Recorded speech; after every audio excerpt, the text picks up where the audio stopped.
Mir Mohammed gazed tenderly at the fertile land before him.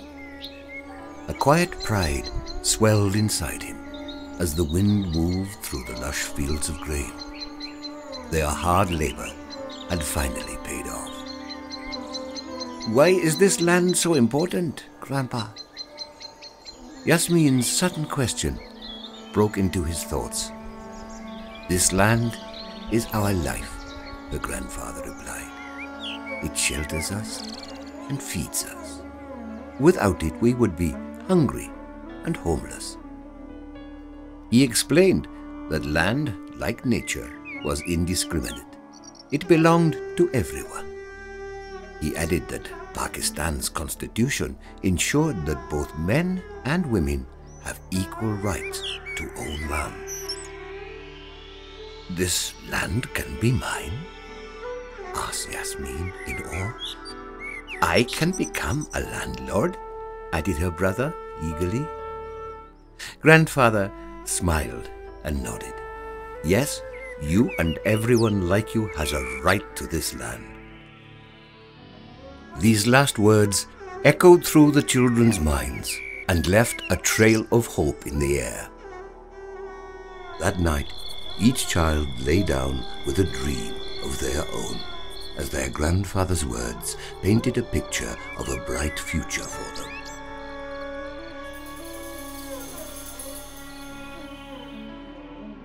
But fate took a harsh turn and erased every childhood dream and blurred all memories.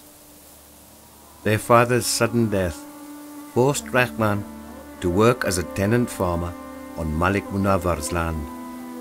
The labor was hard. He could hardly save any money to pay off his landlord's debts, and the interest kept piling up. Before long, the landlord sent his orders. "You have been given enough time. Pay the debt this week or else take your family and be off. This is no place for loafers. This isn't your father's land." Anxious to work a way out, Rahman decided to apply for a loan at a local bank. The manager looked him over and inquired, "Do you even own any land?" Rahman reminded him that the government had announced a new scheme for small farmers to get loans for their farmland. The manager laughed at him. "What? We haven't heard anything like that. Don't believe in everything you hear and go do your work."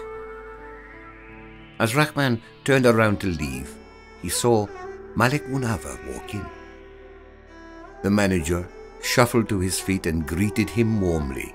At the sight of the landlord's loan application, his eyes twinkled greedily. "Not to worry, sir. You are our esteemed customer," he quickly assured him. "Consider your work done." Dejected, Rahman went away. Yasmin was fighting her own battles. Married and widowed with 3 children, she suddenly found herself alone to fend for her family. Stamped with the strain of living, she struggled with her domestic duties and managed to earn some money by picking cotton in neighboring farms. One evening, while listening to the radio, Yasmin heard about Sindh government's land distribution program. The news brought back her forgotten dreams as she rushed to share the news with Rahman. "Did you hear? The government is giving land to poor landless women," she exclaimed happily. With a renewed sense of optimism, they decided to apply immediately. The revenue officer mocked Yasmin's allotment letter. "Demarcate the land? Such matters take time. You people think these things happen so easily." He turned away, leaving Rahman and Yasmin utterly confused. An outsider who had heard the exchange took the siblings aside and explained that they had to offer the officers some money if they wanted to get their work done. That's how things work here.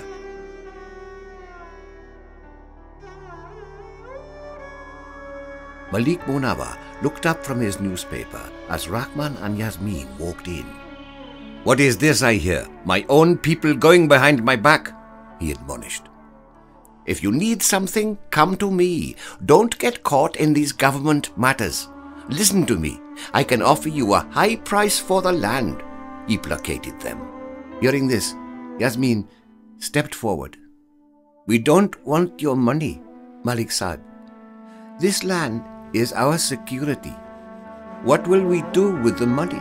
Once it's spent, we will again be at someone's mercy. Shown out the door, the siblings headed home with a heavy heart and no hope.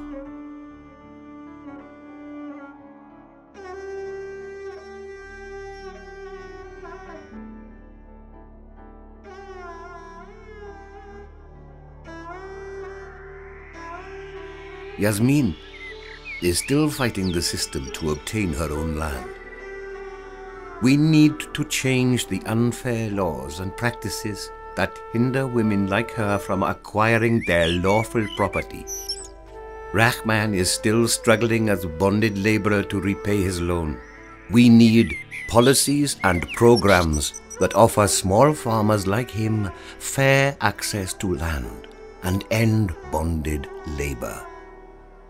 Revise and implement the Tenancy Act. We need to support and promote smallholder agriculture through pro-poor schemes that improve services and provide social protection for the poor. Malik Munawar still enjoys sole monopoly over his kingdom. We need to hold landowners like him accountable for exploitation of resources and the poor. Act now. Raise your voice to bring hope to these lives and stop this exploitation.